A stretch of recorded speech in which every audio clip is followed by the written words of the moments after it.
Do you know that there is always a pleasure for me to have you right on my channel? If you are new, all we do here is make shoemaking easy and simple for you.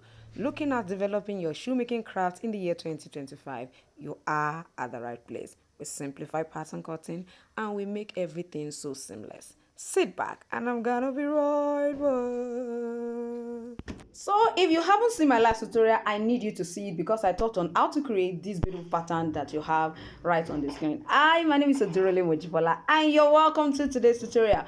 We are going to be making use of an old jean material to actually create this instead of the kind of matlack material they use in that particular picture. Now this is just to let you know that nothing should be wasted. We can actually recycle an old jean into these beautiful slippers and use it as a Christmas gift for a friend, for a neighbor, even for ourselves or for even our spouse or family member. So the first thing I'm going to be doing is, now I have already cut out the pattern. You can see I actually cut it out on a leather. So now this is actually my leather. Now when you want to use fabric, you don't want to go ahead and just cut the fabric and use. I normally reinforce my fabric using a quite soft leather like this. I'm going to be placing it right on top of it. So this is what I have. So on the wrong side of my jean material is where I am going to be placing this. So what I'm going to be doing now is I'm going to be applying my contact adhesive on the leather I'm using to reinforce. Now you can actually use some fabric interface as your reinforcement. It doesn't necessarily have to be a leather. You can get some of this fabric interface and use it for this purpose. At that point, so many of the fabric interface, they have one side to comes with glue. So what you do is just use your pressing iron, your hot pressing iron, to just iron on the side where you have glue to your jean, to your old jean material. But for this, I'm going to be using my contact cement adhesive to actually bond the two together. So I'm just going to go ahead and draw so that I'll be able to place it appropriately.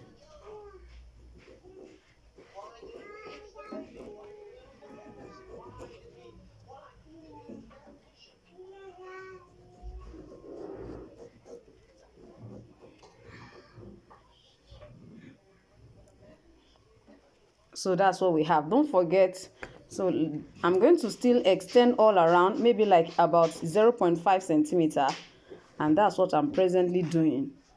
I'm going to still fold some along, so make sure that you have an extra all around it. Even if you are using fabric interface, something like wadi, something like some people call, some of the ones we use here in Nigeria, they call it gum stay. You hear stay, so you can also use that, but I'm going to suggest you use wadi, probably the light one. You can use that one for this reinforcement if you don't want to use leather like I said earlier. So I'm going to apply my contact cement adhesive. Some call it a faux stick. I'm going to apply all over. Now if you don't want to use this particular adhesive, you can actually use the white glue, the fabric glue, or what we call that white glue that is used for paper, the one that we use to bind paper together. You can use that one. It works very well as well. So you want to make sure you apply this. Now you can decide to apply also on the fabric, but I've discovered that if you are not careful, you are going to smear your fabric with too much of when you apply excessively. So what I do is I apply excessively on my leather and allow it to dry. Allow it to dry, not totally dry, but just leave for like 60 seconds or 30 seconds preferably, depending on the weather around your location. So let's say like 30 seconds, you can just leave it. So I'm going to go ahead now. It's not totally dry, as you can see, but at this point, if I place it on my old jean fabric, it's definitely going to stick to it. So the reason I didn't place it immediately is because I want a situation where it will not, smear to the other side of the fabric. So you can see what I have here. So you can see this. So of course, now I'm going to apply my adhesive again all around it. So you want to just apply all around this way. This time around, you need it on top of the fabric by the edge.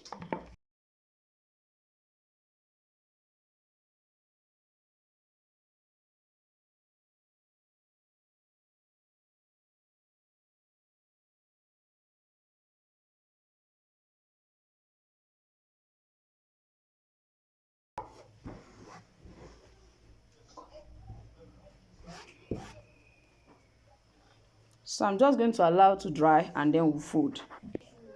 So I'm going to go ahead and fold. Now the first thing we want to do is the cuff part, try to notch a bit so that you can fold easily, and make sure that you don't have too much extension, especially at the cuff. It can be a bit, difficult or challenging. Let me say that. You can see the way I'm trying to move it in first. Ensure this one, I might have to reduce it a bit more so that I can achieve my fold. The smaller it is, the better for the folding process. Can you see what I'm trying to do? Don't be in a hurry. So let's come back here. See the way I'm trying to. So the smaller it is, I mean the extension, the easier it is to fold edges such as that. So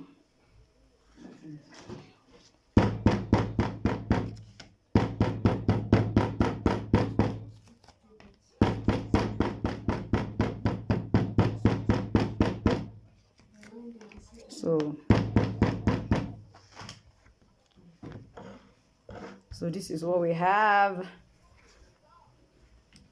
So for the strap that is attached to our Christmas slide, we are going to be using 25 centimeter as the length. I'm using 25 centimeter as my own length, and that's for about size 39-40. It will also work for 41. You understand? So you can increase the length to your preferred length, and then the width, I made use of 4 centimeter for this because I wanted the final width to be 2 centimeter. So I am going to try and then fold it this way. Now I have already applied my contact cement adhesive. It's dry. That's why I can confidently do this. So until you apply your adhesive, it won't work. So I'm going to try and align it very well.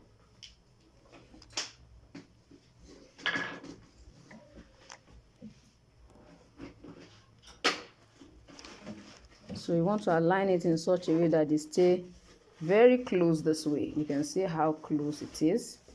So you want to try and do that so that when you turn it over according to the way the design is, it won't be showing the wrong side.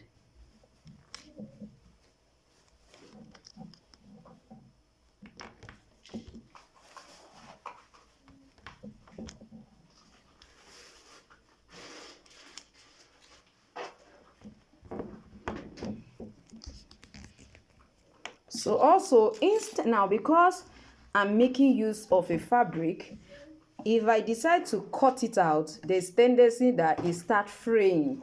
So I'm going to encourage you to use this oval shape eyelet. It's actually an oval shape. You can just get this and use right here. So I'm going to be placing this right here after I have lined it. Don't forget, we are not stopping here. I'm going to use another leather to line at the back, then go ahead and stitch. After that, I'm going to come around and then fix, our oval shape eyelet, which is going to be suspended. That is where we are going to suspend this. I'm sure you can see that. That's where we are going to suspend this when we are through, right inside there. So let me go ahead. I'm going to also fold the second leg.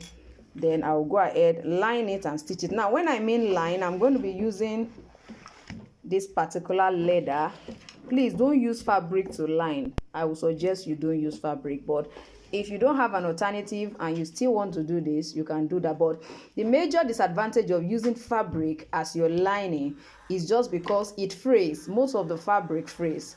So when it frays like that and you have the side fraying up this way, it means that over time, as they use it, it will be fraying and it will be looking very unkempt. So I'm going to apply my adhesive on this surface just to hold this down, and then hold the second one too down. Then I'm going to go ahead and stitch.